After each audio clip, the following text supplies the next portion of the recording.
About investments, they're very risky. I think you really have to think if you're making enough for a comfortable living, do you want to work for the rest of your life? And you have to remember the pitfalls that you'll have in life in terms of maintaining a steady, secure living is the lifestyle that you choose. A lot of people, I realize, when they're growing up and it's either their family, friends, or their social circles, or nowadays social media, they're always popping up new brands, new items, cars, houses, big things. The content creators are showing them a lifestyle that's very unattainable and unachievable unless you're very successful. And a lot of people don't realize the hard work it takes to make a dollar. Although you might have people who have been very successful and made a lot of money, it's not really practical for the majority of us to compete in those markets. There is a level of a market share in any industry. Let's take the NBA for example.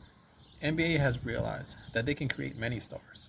As you realize right now, they hold on to LeBron James because for every instance that he's there, he's bringing in massive amounts of content, massive amounts of publication, massive amounts of distribution, far exceeding any other player in the NBA. Still, the NBA focus its majority of its money on one superstar. As with all industries, this is really the understanding that they know that we need to push our marketing and advertising dollars into one person, whether it be Taylor Swift, whether it be Mahomes in the NFL, Ronaldo in soccer. That doesn't mean marketing dollars are not spent on others, but there's always one person that really they want to focus the majority of their attention on, majority of their promotions on.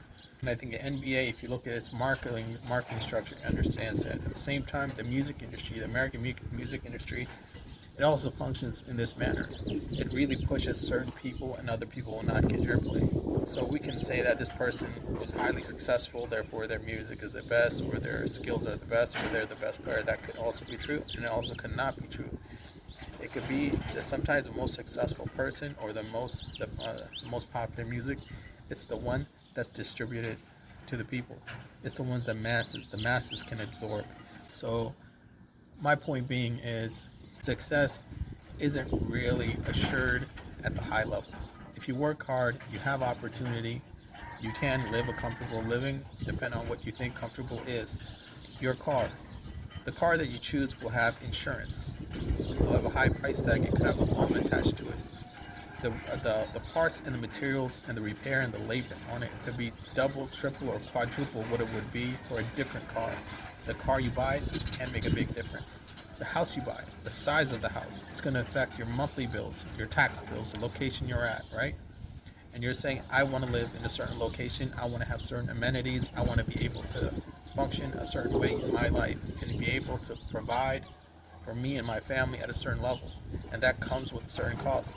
And me, we all can produce at a certain level. At every age, we've been able to either increase our production or our production has gotten decreased. And I know we all look at, let's say you don't believe me. Let's say you think I'm full of it, right? Let's say you think anybody can do it, right? If I gave you 100 people, you can make 100 successful people. Analogies like work harder, work smarter. You just didn't do something right. Your sales ability wasn't right. You made the wrong mistakes in your business. You didn't invest properly. You didn't make the right alliances. Those all could be true to a certain level. But also, you can find a lot of people that don't have sales skills. You can find a lot of successful people that are not doing everything right. They're in and out of jail. They're drug abusers. You see them party all the time. But opportunity and effort has to meet somewhere. You could be a person who doesn't put a lot of opportunity doesn't come his way, but he makes the best out of his situation of what he knows, right? Then you have the flip side of it, is where person he's getting a ton of opportunity and his participation is minimal. He's because he's become a brand, right? And things just happen for him. And this kind of an understanding you have to understand. These are proofs that we're all not we're not all equal, but at the same time, our effort might be equal pieces, but the outside external forces controlled by God, planned out in every way, is going to control you. So, for example, I've had this situation at times when I used to play sports. I used to play a little basketball. Should have played soccer because I could have made a longer career with it, more useful, more effective at my size. But at my size, I realized at my athleticism and my skill set and my time, I've gotten to a good place. I've gotten to a good place where I can be competitive. But there were certain games that, even though my mind said move this way, my body said move this way, I knew what to do. The floor might be slippery. Slippery for me because of those shoes I had were slippery for me, but not everyone else. And if you complain about it being slippery, everybody's gonna look at you like you're crazy, you're making excuses, right? But that slippery shoe, that floor, that one day when you're trying to move and your body's not going the right way, these are all things that happen in that instant. That small thing suddenly froze you, suddenly kept you from your goals. And a lot of people will look at me and be able to see how easily I'm going through life. They don't see the struggles or the hard work or the suffering. They see the results. They see the things that I've accomplished on the outside. People not really understand the work I put in, and what I have to do to get what I have. I've been blessed in a lot of ways, and at the same time, I've been faced with a lot of challenges.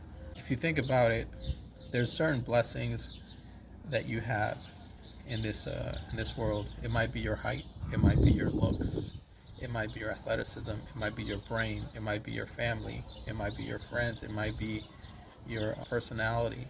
Then there's the external thing. Maybe you're going to win the lottery. Maybe opportunity just coming your way, and you think that you're doing it.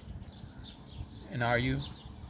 People say, "Oh, I've called this to myself." Is it truly the scenario? Then why didn't you call more of it? Right?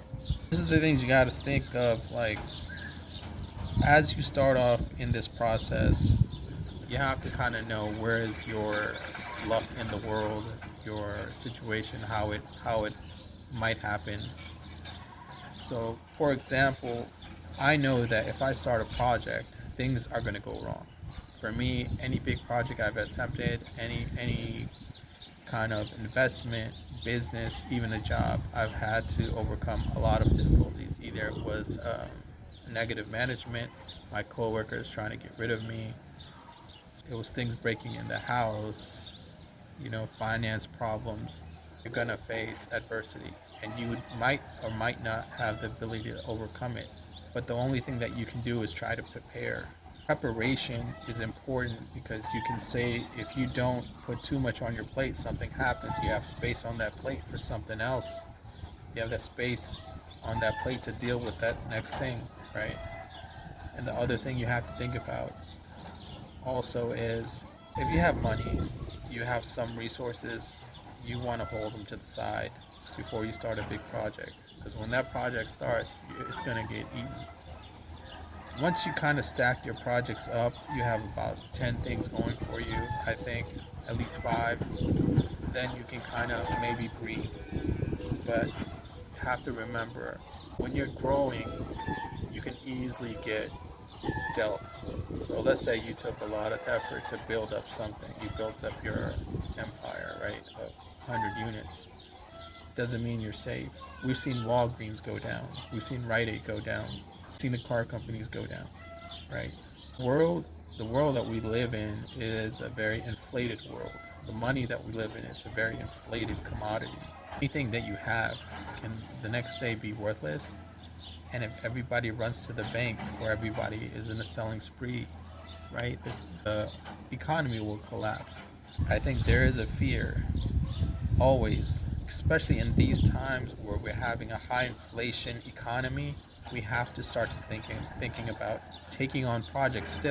There's still opportunities out there, but it's all about risk management. But what is risk management? Is you, in your specific case, understanding your needs of your family, what sacrifices they're able to make, and at the same time, what your what God provides for you, what Allah provides for you, and at the same time, what it's going to take for you to get through the project profitably and successfully. Sometimes everybody around you and all things around you are going to push and pull you and try to make you fail. And if you give in, you will fail and you will walk away. But sometimes the price that you pay, you have to see if that's worth it or not in each project. I don't think people really understand how important it will be to you, how much you've been going at this. There was a one time I was with driving, and this is a similar story for a lot of people as they get into their elder years. They've had dreams. So I was talking to the Uber guy. He's like, "Yeah, I've done real estate. I've done investing. I had it all. I lost it all." But he's like, "I'm still not giving up. I want to have my own store." And I was sitting there now, and I really understood that that's me.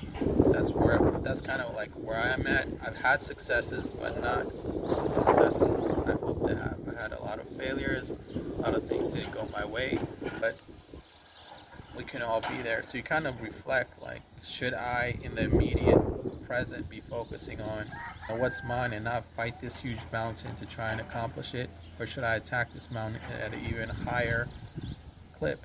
And attacking it like that, everyone will suffer. Your family will suffer, your friends will suffer, everyone will suffer. But if you can make that hurdle and if you can get that ball rolling, right? Business, real estate, investing is like getting a ball rolling, right? If you can get that big snowball rolling down that hill, the first part is getting it, pushing that snowball. And that push might be a 5-year push, 10-year push, but once you get it rolling, it becomes pretty hard to stop. Even while you're taking on losses, like snow falling off of that snowball, as it's going down that hill, you're still collecting more snow to make that snowball bigger, right?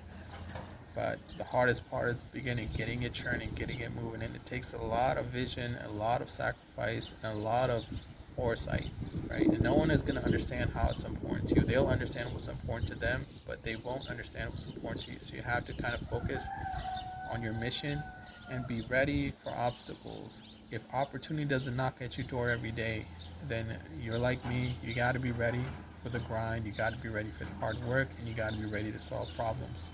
Like, comment, and subscribe. Let me know your thoughts.